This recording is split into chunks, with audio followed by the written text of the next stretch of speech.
À 2 pas des grandes stations de ski, ces villages savoyards, lovés autour de leurs clochers baroques, se trouvent face au sommet de la Vanoise, à l'image de Sainte-Foy, un ancien chef-lieu posé à 1000 mètres sur la route du col de l'Iseran.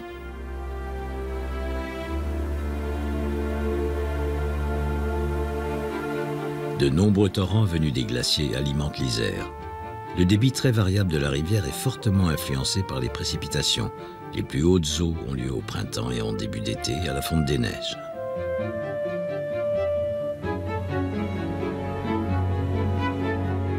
Le barrage de Tignes, 180 mètres de hauteur et 300 mètres de longueur. En France, c'est le plus grand barrage à voûte situé en altitude.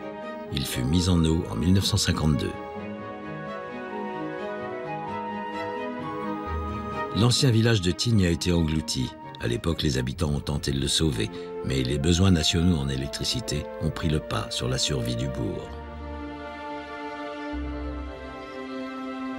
En 1956, grâce aux subventions de l'État, quelques habitants donneront naissance à une station de sport d'hiver 6 km plus haut, entre Vanoise et Tarentaise. Dans les années 70, Tignes se métamorphose et devient très vite une station internationale, décalée, sportive et innovante, avec les sites du Val-Claret et du Lavachet.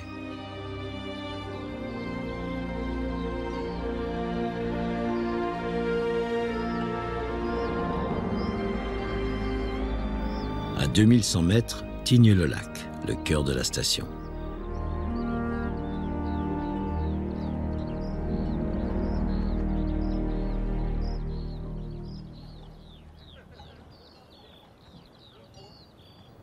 Mathieu Navillot, champion de ski acrobatique et de freestyle, membre de l'équipe de France, tire profit en toute saison des potentialités de la station. Tignes, c'est une chance incroyable. Pour comprendre, il faut être né ici. On est haut en altitude, il n'y a pas d'arbres, il n'y a rien. C'est un paysage assez lunaire, mais tous les gens qui sont nés ici comprennent et arrivent à apprécier tout au long de l'année ces paysages. Donc habiter tout au long de l'année ici, pour moi, c'est aussi un bonheur.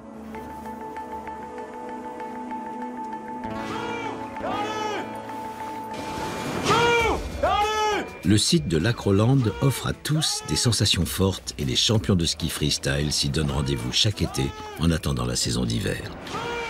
Mathieu est entraîné par Henri Autier, ex-champion de ski acrobatique et promoteur de cette discipline depuis les années 70. Ces descentes spectaculaires ont motivé toute une génération à skier autrement.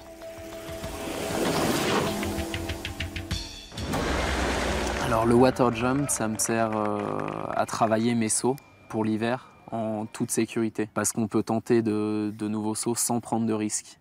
Voilà, retomber dans l'eau, c'est bien moins traumatisant que de retomber sur la neige.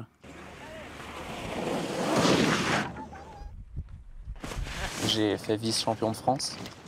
J'ai déjà fait 3 fois 3e en Coupe d'Europe l'année suivante. Une 18e place en Coupe du Monde.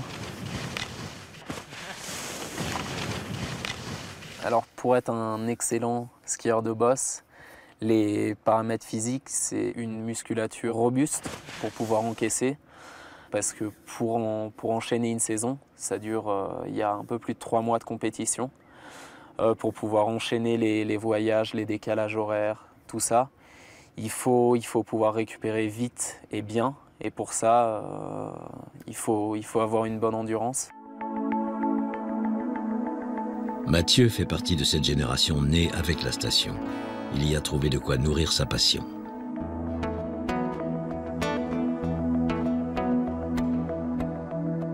J'espère faire ce que je veux dans le monde de la compétition, donc aller plus loin et gagner tout ce que je rêve de gagner, les Jeux Olympiques, les championnats du monde, dans un futur plus ou moins proche. Toujours plus haut, un funiculaire et un téléphérique relient la station au glacier de la Grande Motte à 3450 mètres, permettant à Tignes de s'afficher comme la capitale du ski d'été.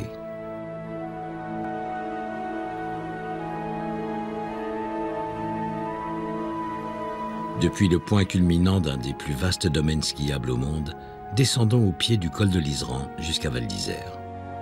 Les pistes de cette station ont toujours été le théâtre des plus grands exploits sportifs, ceux des Jeux Olympiques, du Critérium de la première neige ou des championnats du monde de ski.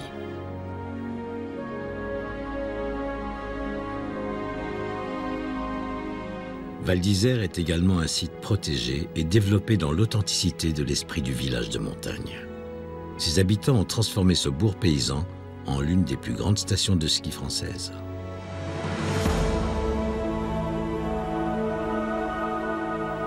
Le voyage se poursuit en longeant les sommets et les glaciers alentours. C'est pour protéger cet espace et pour y réintroduire le bouquetin qu'en 1963 a été créé le parc naturel de la Vanoise.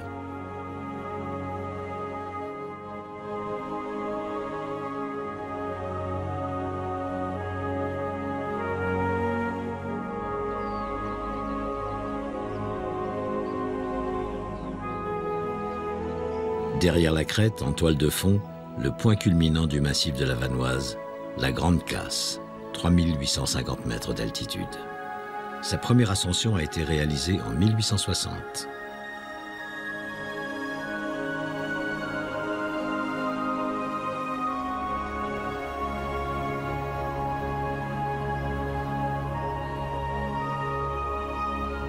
Dominant la vallée de Pézène-en-Croix, le sommet de Belle-Côte culmine à plus de 3000 mètres. L'été, pour faire ses premiers pas sur ce glacier, il faut se chausser de crampons et être accompagné par un spécialiste. Cordes et baudriers sont indispensables pour évoluer en toute sécurité au milieu des crevasses.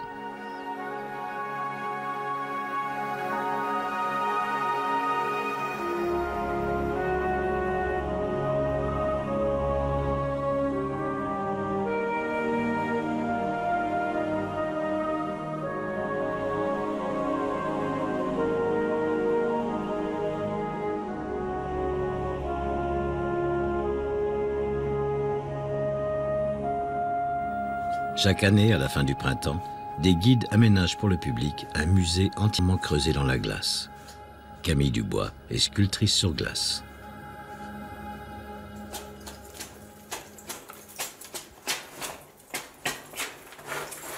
Travailler à l'intérieur d'un glacier, ça donne un peu d'adrénaline, ça fait un peu comme une glace spéléologie. Certaines fois, c'était assez extraordinaire. Une poche d'eau percée, il y a de l'eau qui arrive, on a de l'eau jusqu'aux genoux, il y a un petit peu de... C'est un petit peu extrême comme situation.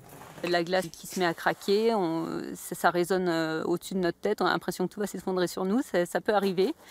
Parfois on travaille dans des petites galeries, on peut travailler presque à quatre pattes et se retrouver dans le noir parce que les lumières avec la tronçonneuse ça se met à clignoter, donc c'est assez impressionnant.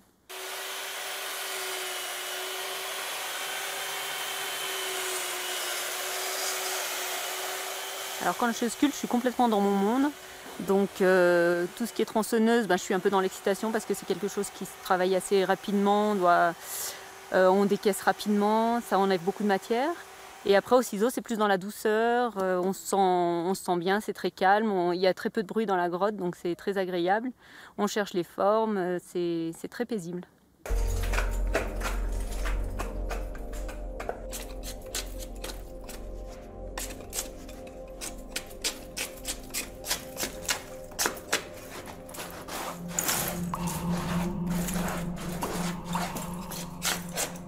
Comme d'autres sculpteurs venus de toute la France et tentés par cette expérience, Camille Dubois utilise des instruments et des outils détournés de leur finalité première. Dans une température ambiante de 1 degré, l'artiste fait souvent naître ses œuvres de son imagination et les transforme en songes de glace. Durant toute cette phase, elle est aidée pour évacuer les débris. Réalisée avec précision, les dernières finitions lui demandent toute son attention.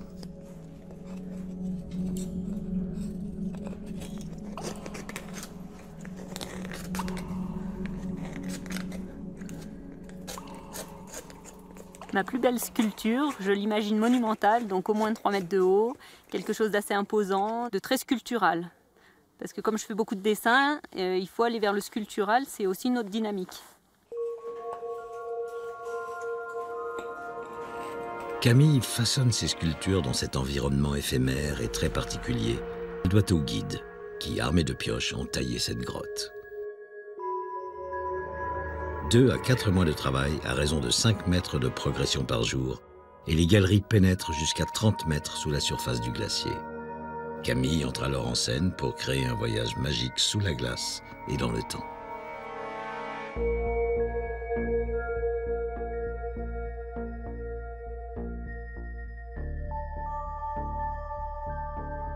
Et c'est assez excitant quand même, donc c'est des conditions que je ne rencontre pas au quotidien. Ça me sort un petit peu de mon bureau et de mes dessins, donc c'est très agréable. Avec la complicité des guides de haute montagne, Camille crée chaque année un univers poétique dans le monde figé des glaciers.